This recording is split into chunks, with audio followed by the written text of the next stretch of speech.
నమో లక్ష్మీనారాయణాయ నమః. అవంతి అనే పట్టణ శివార్లలో ఒక చండాలుడు నివసించేవాడు. అక్కడ ఒక విష్ణు దేవాలయం ఉంది. చండాలుడు విష్ణు భక్తుడు. ప్రతిరోజు అతడు విష్ణువును స్తుతిస్తూ కీర్తనలు గానం చేసేవాడు. ప్రతి ఏకాదశి తిథి రోజు ఉపవాసం ఉండేవాడు. రాత్రి వేళల్లో ఆలయంలో పాటలు పాడేవాడు. ఒక ఏకాదశి రాత్రిపూట విష్ణు పూజకు పువ్వులు కోయటానికి అతను నదీ తీరానికి వెళ్ళాడు. అక్కడ ఒక చెట్టు మీద బ్రహ్మరాక్షసుడు ఉన్నాడు. చండాలుడిని తినాలనుకున్నాడు ఆ బ్రహ్మరాక్షసుడు. నేను విష్ణువుని ఈరోజు పూజించాలి. నన్ను ఈ రాత్రి తినవద్దు, విడిచిపెట్టు అని అన్నాడు ఆ చండాలుడు. నేను 10 రోజుల నుండి ఏమీ తినలేదు. నాకు చాలా ఆకలిగా ఉంది. నేను నిన్ను విడిచిపెట్టను అని అన్నాడు బ్రహ్మరాక్షసుడు. పూజ పూర్తి కాగానే తిరిగి వస్తాను అని వాగ్దానం చేస్తున్నాను. తరువాత నీ ఇష్టం వచ్చినట్టు చేయవచ్చు అని అన్నాడు చండాలుడు. ఆ బ్రహ్మరాక్షసుడు అందుకు అంగీకరించి చండాలుడిని విడిచిపెట్టాడు. చండాలుడు ఆ రాత్రి సమయంలో పూజ చేసి మరుసటి రోజు ఉదయం బ్రహ్మరాక్షసుడి దగ్గరికి వచ్చాడు. నాకు ఆశ్చర్యంగా ఉంది. నీవు సత్యవంతుడివి. నీవు చండాలుడివి కావు. బ్రాహ్మణుడివై ఉంటావు. నా ప్రశ్నలకు జవాబులు చెప్పు. రాత్రంతా నీవు ఏమి చేశావు అని బ్రహ్మరాక్షసుడు అడిగాడు. నేను ఆలయం బయట నిలబడి రాత్రంతా విష్ణువుని కీర్తించాను అని అన్నాడు చండాలుడు. ఎంతకాలంగా అలా చేస్తున్నావు అడిగాడు రాక్షసుడు. 20 సంవత్సరాలుగా చేస్తున్నాను అన్నాడు అతను. నువ్వు చాలా పుణ్యం చేసుకున్నావు. ఒక రాత్రి పుణ్యాన్ని నాకు దారబోయి అని అడిగాడు బ్రహ్మరాక్షసుడు. అందుకు చండాలుడు నేను ఇవ్వను. నా పుణ్యంలో కొంత భాగం కూడా ఇవ్వను. కావాలంటే నా శరీరాన్ని తిను, అంతేకాని పుణ్యం ఇవ్వను అని అన్నాడు చండాలుడు. పోని నీవు 2 గంటలలో చేసుకున్న పుణ్యాన్నన్నా సమర్పించమని అడిగాడు. అందుకు కూడా చండాలుడు అంగీకరించలేదు. ఇంతకీ నువ్వు చేసిన పాపం ఏమిటి అని అడిగాడు చండాలుడు. బ్రహ్మరాక్షసుడు తన కథని చెప్పసాగాడు. బ్రహ్మరాక్షసుడి పేరు సోమశర్మ. అతడు దేవశర్మ కుమారుడు. దేవశర్మ చాలా ధనవంతుడు. కానీ సోమశర్మ చెడు మార్గాలు పట్టాడు. ఉపనయనం కానిదే బ్రాహ్మణుడు, పౌరోహిత్యం చేయరాదు. కానీ సోమశర్మ ఉపనయం కాకుండానే ఒక యజ్ఞానికి పౌరోహిత్యం చేశాడు.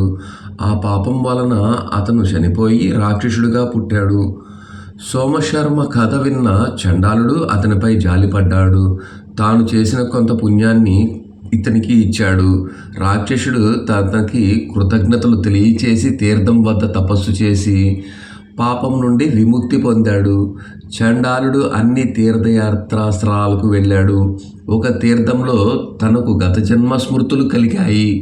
గత జన్మలో వేదశాస్త్రాలు అన్నిటినీ క్షుణ్ణంగా అధ్యయనం చేశాడు. అతడు భిక్షాటన చేసి జీవించేవాడు. ఒకరోజు కొంతమంది దొంగలు ఆవులను దొంగిలిస్తూ ఉండగా వాటి గిట్టల నుండి వచ్చిన ధూళి అతని ఆహారంపై పడింది.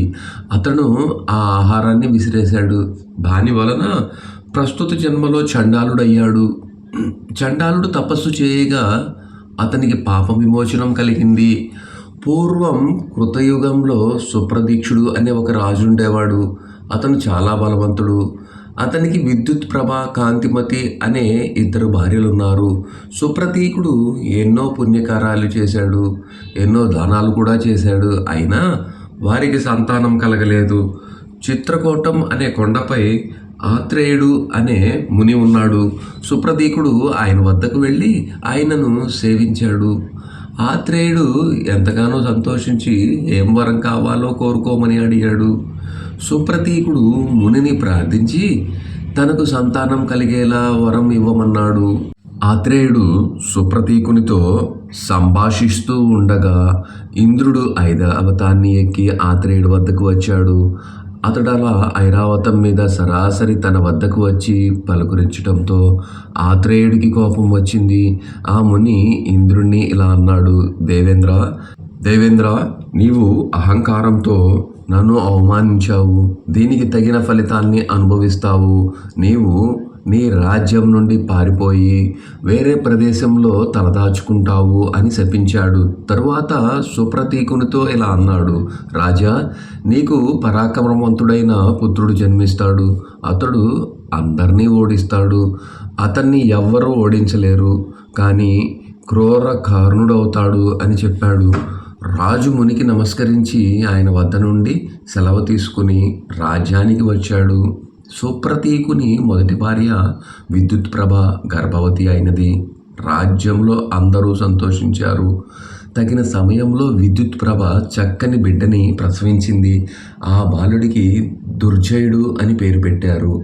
కొంతకాలం తర్వాత రెండవ భార్య కాంతిమతి కూడా కుమారుణ్ణి ప్రసవించింది. ఆ బాలుడికి సుజ్జనుడు అని పేరు పెట్టారు. దుర్జయుడు సుజ్జనులు ఇద్దరూ వేదాలు చదివారు. ఈ యుద్ధ విద్యలు నేర్చుకున్నారు. ఇద్దరూ పెద్దవారయ్యారు. రాజు దుర్జయునికి రాజ్య పట్టాభిషేకం చేసి తాను చిత్రకూట పర్వతానికి వెళ్ళిపోయాడు. దుర్జయుడు గజ అశ్వ రథ బలాలను పెంచుకున్నాడు. ఈ విధంగా తన సైనిక బలాన్ని పెంచుకుని ఉత్తర దిక్కుకు దండయాత్రకు బయలుదేరాడు. అతను భరత వర్షాన్ని జయించాడు. తరువాత కింపురుష వర్షం, హరివర్షం, హిరణ్మయ వర్షం, కురుభద్ర సోమం ఇలా వృత వర్షాలను జయించాడు. తరువాత ఇంద్రలోకాన్ని జయించటానికి బయలుదేరాడు. దారిలో ఉన్న దేవతలు గంధర్వులను జయించాడు. మార్గ మధ్యమంలోని దానవులు దైత్యుల రాజ్యాలను ఆక్రమించుకున్నాడు. గుహేకులను కిన్నెరులను ఓడించాడు. నారదుడు ఇంద్రుడి వద్దకు వెళ్ళి దుర్జయుని జైత్రయాత్ర గురించి చెప్పాడు. ఇంద్రుడు లోకపాలకులతో పాటు దుర్జయుడిపై యుద్ధానికి సిద్ధమయ్యాడు. దుర్జయుడు అందరినీ ఓడించాడు. ఇంద్రుడు లోకపాలకులతో కలిసి తన రాజ్యాన్ని వదిలి తూర్పు దేశంలో నివసించాడు. దుర్జయుడు దేవతలను జయించి తిరిగి వస్తూ గంధమాదన పర్వతంపై సైన్యంతో సహా విడిది చేశాడు. విశ్రాంతి తీసుకుంటున్న దుర్జయుని వద్దకు ఇద్దరు మునులు వచ్చారు. వారు దుర్జయునితో ఇలా అన్నారు, రాజా, నీ వలన భయంతో లోకపాలకులు పారిపోయారు. లోకపాలకులు లేకపోతే ఈ లోకం ఎలా ఉంటుంది? అందువలన లోకపాలన చేసే పనిని మాకివ్వండి అని అడిగారు. దుర్జయుడు వారిని మీరెవరు అని అడిగాడు. వారు మేము విద్యుత్తు సువిద్యుత్తు అనే రాక్షసులం. నీవు మాకు ఆ పదవి ఇప్పిస్తే ధర్మం తప్పకుండా పాలిస్తాము అని అడిగారు. దుర్జయుడు వారిని స్వర్గంలో లోకపాలకులుగా నియమించాడు. దుర్జయుడు మందన పర్వతానికి చేరుకున్నాడు. అక్కడ కుబేరుడి వనం ఉంది. అది అందంగా మనోహరంగా ఉంది. దుర్జయుడు ఆ వనంలో ఆనందంగా విహరిస్తూ ఒక బంగారు చెట్టు కింద ఇద్దరు అందమైన స్త్రీలను చూశాడు. దుర్జయుడు వారి వద్దకు వెళ్ళేసరికి వారు అక్కడ లేరు. వారి కోసం వెతుకుతుండగా దుర్జయునికి ఇద్దరు మునులు కనిపించారు. దుర్జయుడు వారి వద్దకు వెళ్ళి నమస్కరించాడు.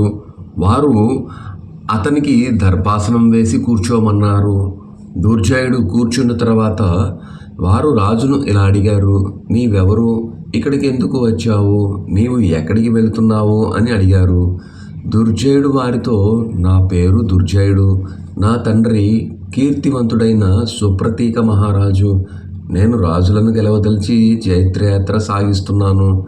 మీరెవరు అని అన్నాడు. హేత దుర్జయునితో ఇలా అన్నాడు, రాజా, నా పేరు హేత. ఇతడు నా సోదరుడు ప్రహేత. మా తండ్రి స్వయంభువమనువు. మేము ఒకసారి మాకు గల ఒక పెద్ద సైన్యంతో దేవతలపై యుద్ధానికి వెళ్ళాము. అనేక మంది దేవతలను ఓడించాము. మా సైనికుల దాటికి తట్టుకోలేక దేవతలందరూ పారిపోయి మహావిష్ణువు వద్దకు వెళ్ళి వేడుకున్నారు. దేవా, మా సైన్యం యుద్ధంలో ఓడిపోయింది. శత్రువుల బలం ముందు నిలబడలేక పారిపోయింది. నీవే మమ్మల్ని రక్షించాలి. ఇంతకుముందు కాలనమి అనే రాక్షసుడు బారి నుండి మమ్మల్ని కాపాడావు. ఇప్పుడు ఈ హేతు ప్రహేతులు అనే రాక్షసులను చంపి మమ్మల్ని రక్షించు అని దేవతలు మహావిష్ణువుని ప్రార్థించారు. ఆ దేవదేవుడు వారికి అభయమిచ్చాడు. దేవతలందరూ మేలు పర్వతం వద్దకు విష్ణువుని ప్రార్థిస్తూ వచ్చారు. నారాయణుడు ఒక చేతిలో చక్రం, మరొక చేతిలో గదతో వచ్చాడు.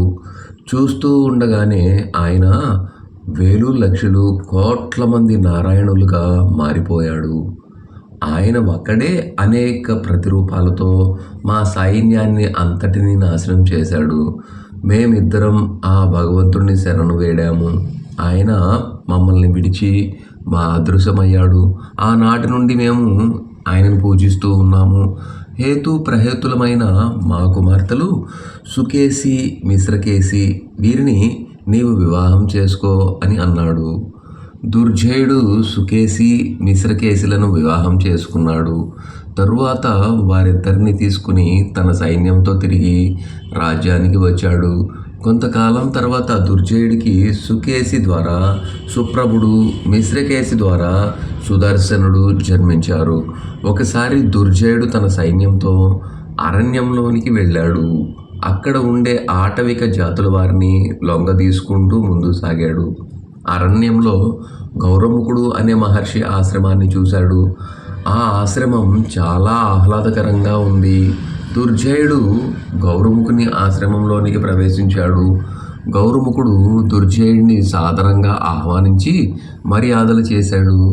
తరువాత రాజును అతని పరివారాన్ని భోజనం చేసి వెళ్ళమన్నాడు.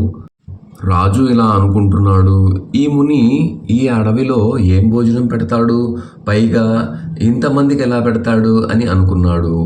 గౌరముఖుడు ఆశ్రమానికి దూరంగా ఏకాంత స్థలంలోనికి వెళ్ళి విష్ణువును స్తుతించి, దేవాదిదేవా, నేడు దుర్జయుడు అనే రాజు అతిథిగా వచ్చాడు. అతనికి తగినట్టుగా విందు భోజనం ఏర్పాటు చేయాలి. దానికి నీవే సహకరించాలి.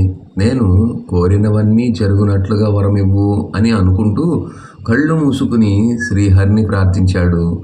గౌరముఖుడు కర్రులు తెరిచేసరికి ఎదురుగా గదాధరుడు ప్రత్యక్షమయ్యాడు. ఆ హరి మునికి చింతామణిని ఇచ్చి అదృశ్యమయ్యాడు. గౌరముఖుడు మణిని తీసుకుని ఆశ్రమానికి వచ్చాడు. 100 అంతస్తుల గల తెల్లని భవనాలు కావాలి అని మనసులో కోరుకున్నాడు.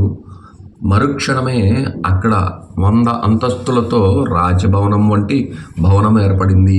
అదేవిధంగా కొన్ని వందల భవనాలు ఏర్పడ్డాయి. గౌరముఖుడు రాజును ఒక భవనంలో ఉండమని కోరగా దుర్జయుడు ఆ భవనంలోనికి వెళ్ళాడు. రాజు పరివారాన్ని కూడా మిగిలిన భవనాలలో బస చేయమని చెప్పాడు.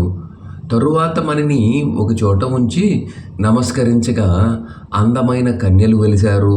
వారు ముని ఆదేశంతో రాజుకు అతని పరివారానికి పరిచర్యలు చేశారు.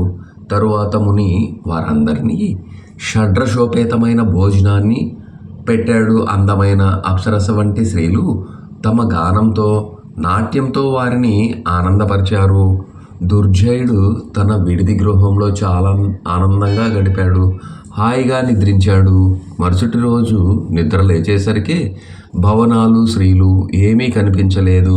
కానీ మణి ప్రభావంతో ముని ఏర్పరిచిన దేవేంద్ర భోగాలను దుర్జయుడు మర్చిపోలేకపోయాడు. రాజు ముని వద్ద సెలవు తీసుకుని తన పరివారంతో ఆశ్రమం నుంచి కొంత దూరం ప్రయాణించాడు. తరువాత ఒక చోట ఆగి తన మంత్రి అయిన విరోచనుడిని పిలిచాడు. అతనితో ఇలా అన్నాడు, మంత్రి, నీవు గౌరముఖుని వద్దకు వెళ్ళి ఆ మణిని తీసుకునిరా అని అన్నాడు. విరోచనుడు గౌరముఖుడి వద్దకు వచ్చి, మహర్షి, రత్నాలన్నిటికీ స్థానము రాజు కనుక నీ వద్ద ఉన్న మణి కూడా రాజుగారి వద్ద ఉండటం న్యాయం కనుక నీవు ఆ మణిని దుర్జయ మహారాజుకు ఇవ్వు అని అడిగాడు. గౌరముఖుడు కోపంగా విరోచనుడితో ఇలా అన్నాడు, బ్రాహ్మణుడు అడిగితే రాజు దానం చేస్తాడు, రాజు ఇస్తాడు, కానీ దానం తీసుకోడు. మరి మీ రాజు దుర్జయుడు భిక్షం వేయమని అడుగుతున్నాడేమిటి? మరలా ఇంకొకసారి మణి సంగతి తీసుకురాకు, లేకుంటే ప్రాణానికే ప్రమాదం అని మీ రాజుతో చెప్పు అని అన్నాడు. తరువాత దర్భలు తేవడానికి అడవులకు వెళ్ళాడు. మంత్రి విరోచనుడు దుర్జయుని వద్దకు వెళ్ళి ఋషి చెప్పిన మాటలన్నిటినీ చెప్పాడు. దుర్జయుడు కోపంతో ఊగిపోయాడు. సామంతరాజైన నీలుడితో నీవు సైన్యంతో వెళ్ళి ఆ జడధారి మణిని తీసుకొనిరా అని అన్నాడు. నీలుడు సైన్యంతో సహా గౌరముఖుని ఆశ్రమానికి వెళ్ళాడు. అక్కడ యజ్ఞశాలలో ఉంచిన మణిని చూశాడు. దానిని తీసుకోటానికి రథం దిగి ముందుకు కదిలాడు. మణి నుండి అనేక మంది సైనికులు పుట్టుకొచ్చారు. వారందరూ రకరకాల ఆయుధాలు ధరించి ఉన్నారు. వారితో పాటు ఆ మణి నుండి ఆయుధదారులై రథాలు, ధనుసులు, బాణాలు, కవచాలతో 15 మంది యోధులు పుట్టారు. వారు సుప్రభుడు, దీప్తతేజుడు, సురశ్మి, శుభదర్శనుడు, సుకాంతి, సుందరుడు, సుందుడు, ప్రద్యుమ్నుడు, సుమనుడు, శుభుడు, సుశీలుడు, సుఖదుడు, శంభుడు, సుదాంతుడు, సోముడు. వారందరూ కలిసి మంత్రి విరోచనుని సైన్యాన్ని చీల్చి చెండాడారు. విరోచనుడు చనిపోయాడు. అప్పుడు దుర్జయుడే స్వయంగా యుద్ధానికి వచ్చాడు. అల్లుడు యుద్ధం చేస్తున్నాడు అని తెలిసి హేత, ప్రహేతలు కూడా యుద్ధరంగానికి వచ్చారు. ఇరువైపుల వారికి ఘోర యుద్ధం జరిగింది. మణి నుండి పుట్టిన యోధులు దుర్జయుని సైన్యంలో వీరులను మట్టు పెట్టారు. అక్కడ భీకర యుద్ధం జరుగుతున్నది. దర్భల కోసం అడవికి వెళ్ళిన గౌరముఖుడు ఆశ్రమానికి తిరిగి వచ్చేసరికే జరుగుతున్న యుద్ధాన్ని చూసి ఆశ్చర్యపోయాడు. అక్కడ దుర్జయుణ్ణి చూసి జరిగిన విషయం అర్థం చేసుకున్నాడు. గౌరముఖుడు హరిని ప్రార్థించాడు. గరుత్మంతుడిపై ఎక్కి విష్ణువు ముని వద్దకు వచ్చి ఏం వరం కావాలి అని అడిగాడు. గౌరముఖుడు ఆ దుర్జయుని, అతని సైన్యాన్ని అతి వేగంగా సంహరించి ఇక్కడ జరిగే యుద్ధకాండను ఆపివేయమని వేడుకున్నాడు. అప్పుడు విష్ణువు తన సుదర్శన చక్రం ప్రయోగించి అది దుర్జయుణ్ణి, అతని సైన్యాన్ని నిమిషంలో అంతరింపజేసింది. విష్ణువు గౌరముఖునితో ఈ రాక్షసులందరూ ఈ అరణ్యంలో నిమిషంలో చనిపోయారు కనుక నేటి నుండి ఈ ప్రాంతాన్ని నైమిషారణ్యం అని అంటారు. యజ్ఞ పురుషుడిగా నేను కూడా ఇక్కడే ఉంటాను. ఈ మణి వలన పుట్టిన 15 మంది వీరులు కృతయుగంలో రాజులవుతారు అని చెప్పి అదృశ్యమయ్యాడు. ఘోరముఖుడు ఆనందంగా తన ఆశ్రమంలోనే జీవించసాగాడు. దుర్జయుడు విష్ణువు చేతిలో చంపబడ్డాడు అని సుప్రతీకునికి తెలిసింది. అతడు కుమారుడి మరణ వార్త విని ఎంతగానో విచారించాడు. తరువాత అతను ఆలోచించి విష్ణు రూపుడైన రాముణ్ణి ప్రార్థించాడు. అతను ప్రార్థనకు మెచ్చి విష్ణువు ప్రత్యక్షమయ్యాడు. ఆ దేవదేవుని చూసి సుప్రతీకుడు తత్తరపడ్డాడు. విష్ణువు నీకేమి వరం కావాలి అని అడగగానే నీలో ఐక్యం చేసుకో స్వామి అని కోరాడు. శ్రీ మహావిష్ణువు సుప్రతీకుడిని తనలో ఐక్యం చేసుకున్నాడు. ఓం నమో లక్ష్మీనారాయణాయ నమః.